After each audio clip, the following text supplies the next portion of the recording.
All right. Move over a little bit, George. Okay.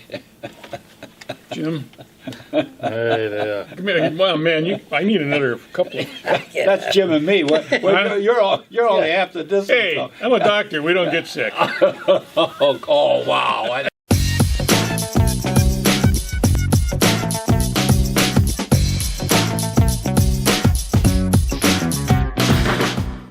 Welcome back to Talking Racine. It's another Monday morning. It's week 2 of the big coronavirus mania here in America.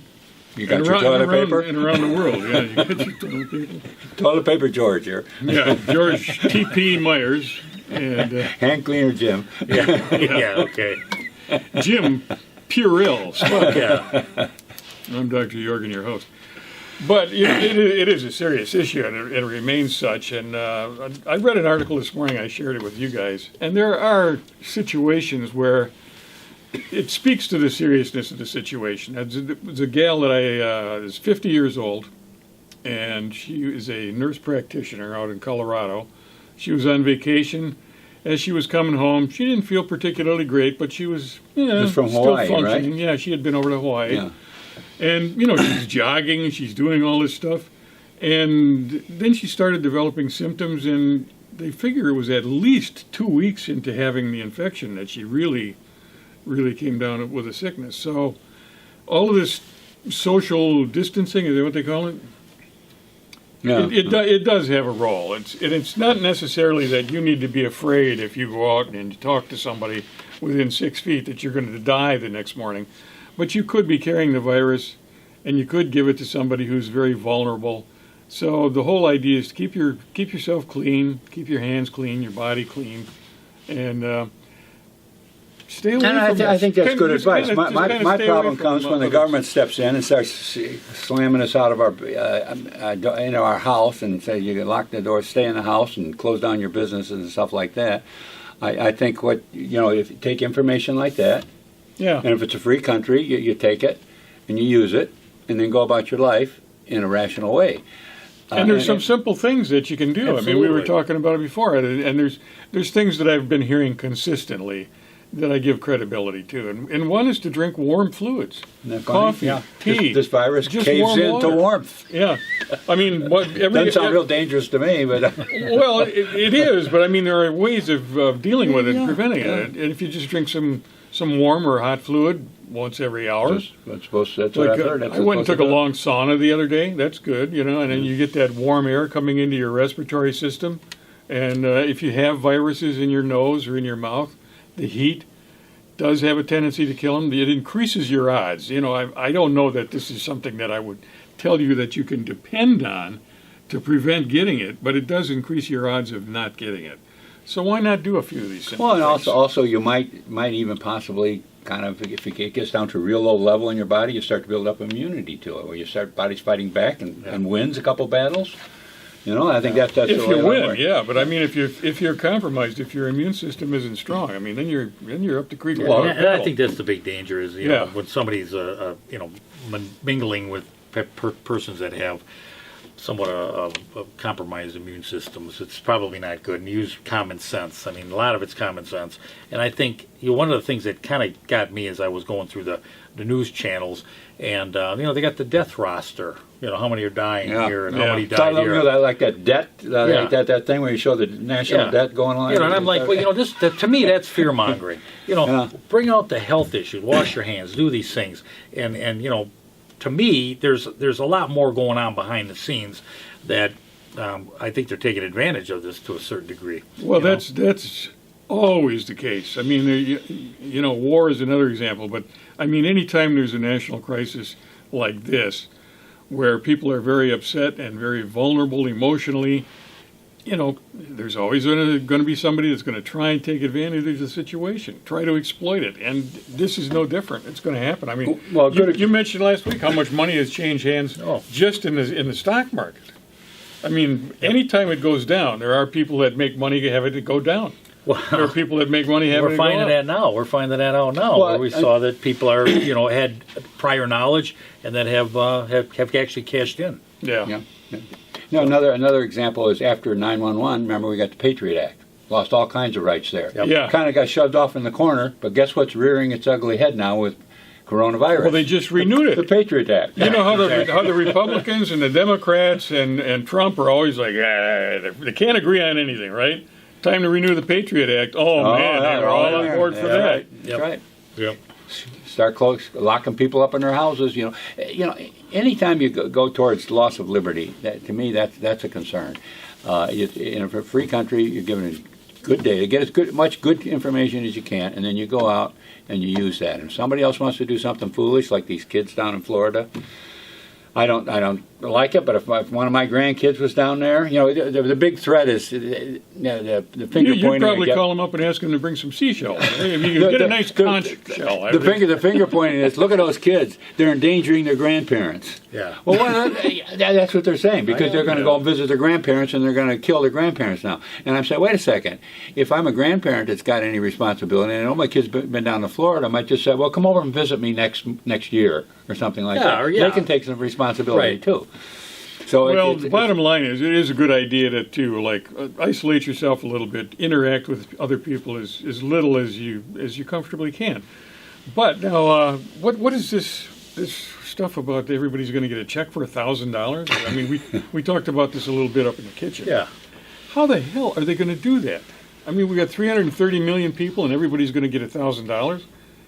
And they Well, talked you're gonna about it. increase debt. They talked about it being $1 trillion. Yeah.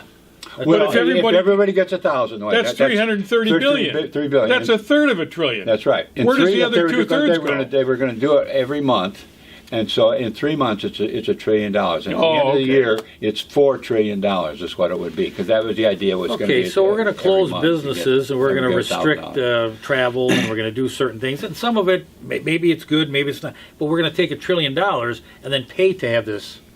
I'm not buying it. And there are so many people that don't need that $1,000. It's just crazy. Well, we'll just make it easy. We'll give everybody listen, $1,000. Doc, they took away. You know, they're closing restaurants. I mean, you got to remember, there's a backlash going to come out of Oh this. yeah, too. absolutely. You know, you're closing my business, and now I can't work for 3 months, or my livelihood is jeopardized. Mm-hmm. You know, my family's been Anything in the jeopardized. entertainment is like that. Anything that's not essential. Yeah, let's talk about that. Hopefully, for a I can go second. still fix a tenant's furnace. You know, I think that's essential. Yeah. I don't get arrested on the street. Where are you going? The bartender, the waitress, the cook, the car mechanic. I mean, you know, we're talking about stuff that, you know, probably. Yeah, not they're so going much to close the down car mechanic. dealerships. Yeah, I mean, and we're talking That's about not theaters. essential, yeah. We're talking about retail. We're talking about retail sales. I mean, those are folks Clothing that stores. need those jobs. Yeah. I mean, Yeah. those jobs are important, and so, well, they know there's going to be a backlash to it. So, we're going to send you some money. I mean, this is almost to me. There's a game here. It's a payoff. Yeah, it's a payoff. It And I comes don't with- like that. Yeah, no, You know, and I that see how dependency government on doing it. government, and you know, and look what I did for you, and Yep, now you owe me, yep, and yep. and now that. Oh, and whole by the thing. way, we got an election coming up. Right, exactly. You know, Yeah. and you know, I guess I go a little bit, sometimes a little far into it, maybe a little deeper. But you know, government loves a crisis, because now it takes the small, local, and state and federal level politician, and then it bolsters them into a position. I'm now somebody. Yeah, I've been waiting prominence, that's right. forever to get this information that I've had out there, and to see that I told you this was very important. Now, we just talked Yeah, about that's the- when I hear people when they say we got to be serious about this. You know, and particularly in the news, I'm saying, yeah. So listen to me, because now I'm going to tell you how you need to run your life from this point on. Right. So, and this is Exactly. serious. And if you're not listening to me, you're not taking this seriously, and you're doing it wrong. We've been through this before. One of the things now is the Justice Department is talking about, you know, basically giving power to the federal judges to basically Put you in jail. put you in jail. Yeah. With no trial, no nothing. Habeas corpus, threw it out the window. And habeas corpus, by the way, is the basis of all your other freedoms. Yeah. Without habeas corpus, you can't enforce any of your other freedoms, the ownership of guns, the freedom of speech, any of that stuff, because they can just put you in jail and leave you there without a trial or anything. Until Writ the of habeas crisis is corpus over. says, bring the body forward. You know, if somebody's Yeah. in jail, you got to bring them out. Where's the evidence? Yeah, yeah. Exactly. What's going on Right. here? But if they So can, this is when they something can that's been asked. By the way, that writ of habeas corpus is in the Constitution. It's not in the Bill of Rights. It's in the Constitution because it was Right. recognized as Yep. part of the way the government's going to function. Was not Was it the Magna Carta where the habeas corpus first appeared? That I don't know, but I think it may have was been. before the Yeah. Constitution. Oh, The yeah. habeas corpus has been around for a long time, but Yeah. that was a very critical thing because But this is everything where, else you know, involved when in you that. have this fear mongering, when you talk about, you know, we have multiple news medias coming out talking, my God, I mean, they've got it almost this death watch, almost like a football game, adding the numbers up, each channel is doing it. And then you come in and says, whoa, we got to protect you. If there's someone that has, you know, the virus, you know, we can Yeah. lock them up, take them out of circulation. Well, yeah, that's all fine and dandy, but, you know, you could, there's other ways of doing it. And to Well, if you and I are sitting here and the cops come in and they haul George away, Yeah. then we're like, well, he must have the virus. exactly. He must have I mean, done, I'm just he having must a real have done problem with something stuff wrong. like that. You know, it does. No, It's no, got a very divisive effect. Well, and that is the way people think that way. As soon as you get charged with something, you know, You're you're guilty. innocent until proven guilty. But that's not the way the mind thinks. Exactly. It's thinking, oh, what did he do? The How whole come system he thinks did like that, George. The whole system thinks that you're guilty. I mean, even the jurors. I mean, one of the questions that should always be asked a juror, I mean, do you think he's guilty? Because actually, no, he's innocent. He's innocent until proven guilty. And jurors don't. They don't People think that just don't way. think that way. They don't Neither do think the that way. jurors. And then And general by the public way, doesn't. if you don't want to serve on a jury, you know, when you're up there being questioned, you say, well, is it okay to give the death penalty if they're not guilty? They get you out of there in a hurry. But Good you know, advice. one of the things that if I kind of went in and dug a little bit, there's Event 201, and it basically is a preparedness for WHO and the World Health Organization. Yeah, and one of the things that they talked about was government needs to partners with social media companies. This will develop the ability to flood media fast and accurate with consistent information. Well, that's something. Wow, that's not being there done. you Yeah, go. the That's ability another is one. there Yeah. to be Fast fast and and accurate. accurate. The ability is there, but what else is it enabling? Exactly. We're all And going to who are agree on we- this one thing, and anything Right. else is a lie. Yeah, that's Exactly. right. And that's one of the things that kind of bothers me about this whole thing is that, there's definitely a concern here, but to fearmonger this into other actions is really the dangerous part. That's Yeah. the big concern You know? that I have is that we give up more of our freedom.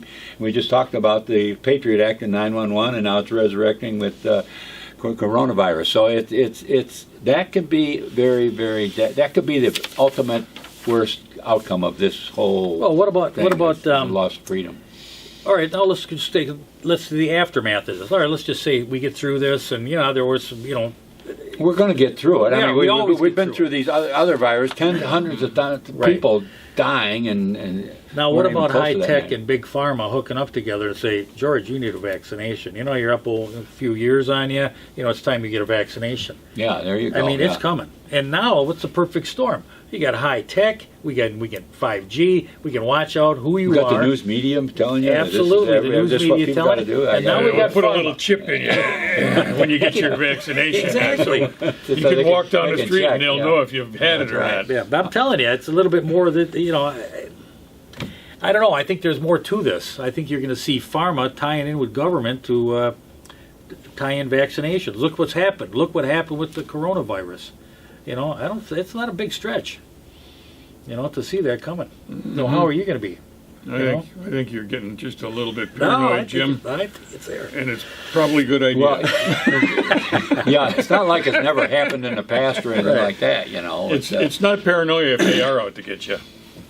Well, I just say it. I mean, I'm just saying. I don't Well, think it's a and big stretch. it goes right along with and I don't believe, and I don't think that you guys do either, that this thing was manufactured for the purpose of doing that. But I think that there is a group of people who are prepared to take advantage of anything that comes along like this as an opportunity to exert more power and to take more control. Okay, the guy that buys the hand sanitizer by the truckloads and tries to sell it, is he taking advantage of the situation? I don't know. Maybe he is, maybe he isn't. But why can't government? You think this guy? Oh, you're going to jump on this guy? But look what government does. Look what these, the pharma could do, and government. They'll take advantage of a situation.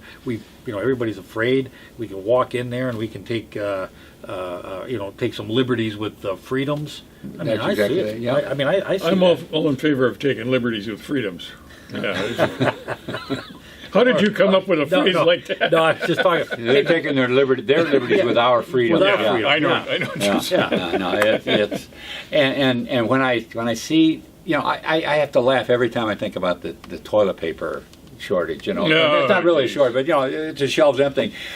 But my concern is that the people that do that are very susceptible to this very type of thing that you're saying that. Now, I don't know how many people it actually take, what percentage to empty those shelves of toilet paper. It's probably not that high a percentage of people. Well, let me ask you, what goes through your mind when you're walking down the grocery aisle where the toilet paper is and you see the toilet paper? What happens in your mind? What kind of thought processes come up for you? You, George. Do you None. think? Well, yeah. Well, I wonder. Maybe I should buy some because these crazy people are buying it all, and I don't need to stockpile it. But it might not be a bad idea to buy some while it's available. And And that I know I heard one woman talking another host talking about and she was a conservative, she was relatively liberty thinking, but she says when you see this person next to you shoving all this stuff in the back in the car, you think, well, maybe I should be doing the same thing. Exactly. Well, and it just perpetuates it. And all it is that's groupthink, but the problem is that if that gets too broad spread, then what happens? What you're talking about, Jim, is then people go into panic mode, and the government comes in. Well, here's a solution. Everybody is blocked off the streets. No stores can open, and only very essential things can go on for you to be outside of your house. And you better have a good place you're going, otherwise you're going to get arrested. Well, I was in the market today, and I noticed that the toilet paper section was completely empty. Yeah, it was. But there was still a lot of chocolate. So So I decided to invest in chocolate. Because I think if I run out of toilet paper, there's somebody that's going to be jonesing for some chocolate. I'll tell you, the other two shelves that were empty, there were 3 shelves empty. One was hamburgers. Another was bananas. There are fruits everywhere. The banana shelves were totally empty. And the other was eggs. But Come on. Do you think that people are kind of coming together with this? I mean, do you think there's some cultural connection that's happening because of this virus? I think so, and I think it's a direct result of people watching Talking Racine. Okay. Well, one of the things I thought about was, hey, they closed school. Why can't we do online school? So there might be some positive things that come out of this. Yeah. We get online school, maybe get a Skype visit with your doctor. I mean, there can be some stuff that actually could Hey, be remember positive. when everything was closed on Sunday? You guys remember yeah. that, right? I love it. Did you suffer, really? No, Sundays things were closed. Stores were closed. Yeah. And it was more or less that demand Yeah. that got that 24-hour stuff going. But prior to that, stores closed at 8, 9 o'clock. And then everybody decided, well, they're getting a lot of business. Yeah, they're making it. So they after started competing midnight. with them. Yep. So, I mean, it's just the way It was just a works. market demand type of thing, which is Yeah. fine.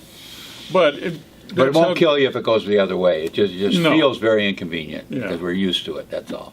But the point is that that's not my concern about these lockdown things. It's the loss of freedom that I'm Yeah. concerned about. This is a free country. And in a free country, the government doesn't make all the decisions. People make the decisions.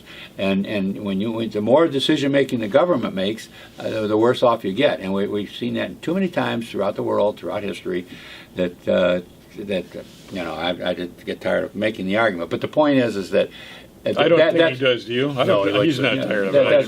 That's your favorite pastime, That's George. that's but I'm just trying to, you're right on that. When I see it, I can't just watch it go by. It I bugs can't you. just say, I can't just say, oh well, there goes. Okay, we all stay in at night. Okay, let's go home. Let's go home, dear, and we'll just stay in the house for the next week because right. the governor says Right. that we can't go outside. Right. No, And I think there's going to be a It's hard to backlash just take here. that and So what's going on here locally anyway? I really Other than this, well, I don't pay a lot of real close attention because I'm pretty much unaffected. I go to the office, I come home, I hang out, I eat dinner, I watch a little TV, maybe go for a walk. Well, I look at But I mean, what is going on? They're closing down the schools, right? Yeah, the schools are closed. They're already closed? They're closed. Yeah. there was an interesting. By the way, there was an interesting editorial in the Journal Times. What day would this come in? That you mentioned it, March 19th, Thursday, not too long ago. Headline is Ebola taught us why closing the schools may be too extreme. And the point is, not the argument here, because the guy gives a decent argument, but the thing is, it's just automatic thinking that we're going to close the schools is not necessarily the right thing to do, because it can upset a lot of other things. We talked about how businesses can be severely hampered, how we can severely injure the economy by closing it down for a month or two and not let people go into the business. Well, the same thing can happen in schools, where you start disrupting education as opposed to just keeping cool heads. And let's look, absolutely. And this virus is really, I mean, right now, what do we got? 4 cases in Racine County, something like as that. we're talking about it. But I mean, and young I read kids got 16 good. somewhere. I don't know where we got now, but I mean, it's nowhere near this mad epidemic in Racine County. And I get it. I may spike and whatever, but one of the things that with the kids, they're not getting affected as much as adults. So, that's another thing, right? They're the least we got to worry about. These young kids, their bodies just don't get. They get sick, but they recover easily too. Yeah. I mean, I went through, the measles. Chicken pox, mumps. I specifically remember the measles with all the spots on my body. What about herpes? You didn't get herpes. You didn't go through the herpes thing. And I remember the mumps, the lumps around my. Right. I mean, Ellie, you go to school to catch it. But I survived it all. I mean, that was before we had the vaccines, and polio. I was part of the polio generation. Some people did die from chicken pox. I mean, I know one of my schoolmates did end up in a wheelchair from polio. Yeah. So it's like, but it was like we survived it. Yeah, it was a virus. It was a repeating virus. It would go away during the summer and come back in the winter. Yeah. So it was like, and then finally the Salk vaccine came out, and we could all relax because nobody would get polio anymore. Well, be honest with me. If you were in 5th grade, let's say, just to choose a fairly random grade, and they came in and they announced on Monday morning, you show up for school, and maybe you didn't do your homework over the weekend, and they tell you, we're closing down the schools. For the next 2 weeks, everybody go home. How would you feel? Fantastic. Are you kidding me? Are you kidding me? Bring it These on. kids are loving this. In fact, I might not intentionally do my homework thinking, they're going to close Monday anyway. What else you got there? What else we got here? Here's one interesting. Reconstruction starts at Zahn's Hotel. They call it Zahn's Hotel instead of the Mayor Manor. But the you were wondering, you had seen some people over there. They're doing a geothermal, and they're doing their some of the prep work that needs to be done for their lead certification. So are they like digging a well? They're digging a big deep hole. It's going to get that tap into that heated center of the Earth's core. Right. Here's my question on that. I did read that article, and it doesn't talk about financing. Now, you got to remember, this is the one we financed about $7 million for. Now, here's my guess. Who is financing this? I mean, there's a gap of financing there. I don't know what the Dominican put in and the $7 million that the city put in, but there's a middle ground of financing there. And where'd that financing come from? No one talks about it. It just automatically happened.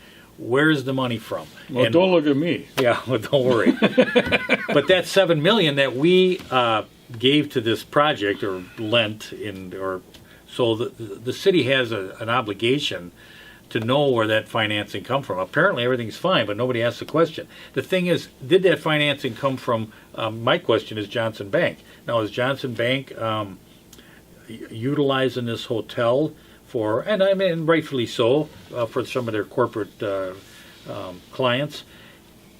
Did we need to borrow $7 million for this project? I mean, if this was going to happen anyway? Was this one of those, well, just hush, hush, we'll get it through and we'll be able to get the city. The city shouldn't be involved unless it's a desperately needed project and there's absolutely no money available. But there's my question, who's financing, and that question should be asked. Where's the middle ground financing on this? I'd like to know where they got that financing from. If it's from another bank somewhere and these guys are actually on the hook for it, well, that's good. This LEED, this environmental platinum certification, or right now this is going for gold certification on this particular project, has killed several projects in Racine. As soon as the mayor brought it up, but this one, no not problem. Gold, baby, we're going for platinum. It fits all the program. It fits the SC Johnson program. You know, Yeah. I mean, environmental importance, and that's fine. But my thing is, we borrowed $7 million to it. Is that, I don't want to call it maybe corporate welfare? I don't know, maybe. So your point is that you I know you've been suspecting a long time that somehow or another S.C. Johnson is Nobody involved in the throws financing into this project. You're talking about a boutique hotel in downtown Racine. Yeah. That just Yeah, right there yeah. says red flags to a lender. Yeah, well, how a traveler is going to be just staying in this downtown Yeah, hotel? exactly. And if Johnson's financing it, that's fine. At least it's not coming out of our pocket. And that $7 million But that should have is been a loan. upfront. And I think maybe Yeah. this is going to be a good loan. One of them that Yeah, actually we get paid might off actually on get paid time. back. I agree, but I mean to do it kind of like I don't know, a little bit behind the scenes. I don't know. Should have all that should have been up front. Yeah, it just raises curiosity. Right. And We got the mayor endorsing the $1 billion referendum. Well, that was a surprise. Isn't that cool? Yeah. Yeah. I don't know what to say about that one, quite honestly. But Well, if- there's let's see, early voting starts today, isn't it? Today, Monday? Yes. Yeah, so. That's right. Yeah. If you want to vote early and avoid the rush, or at least not be involved in going to a voting place where there's a lot of people milling it out, it'd be a good idea to take advantage of early voting, absentee ballot. Yeah. Anyway, the link is somewhere appearing here. I don't know. And you can go and you can ask for a ballot. But we encourage everybody to vote in this election. There's 4 very good aldermanic races going on where you got some really good choices between independent thinking and mayoral. And bobbleheads. Yeah, I hate to use that term, but no, I don't. So, and hopefully we're going to see some improvements in the city council as a result of this election. And make sure to get out and vote, or if study the issues. If you want to vote early, do that because you'll avoid having to get out in the crowd. And then come back and see us next week. We'll be here waiting for you. Thanks for watching.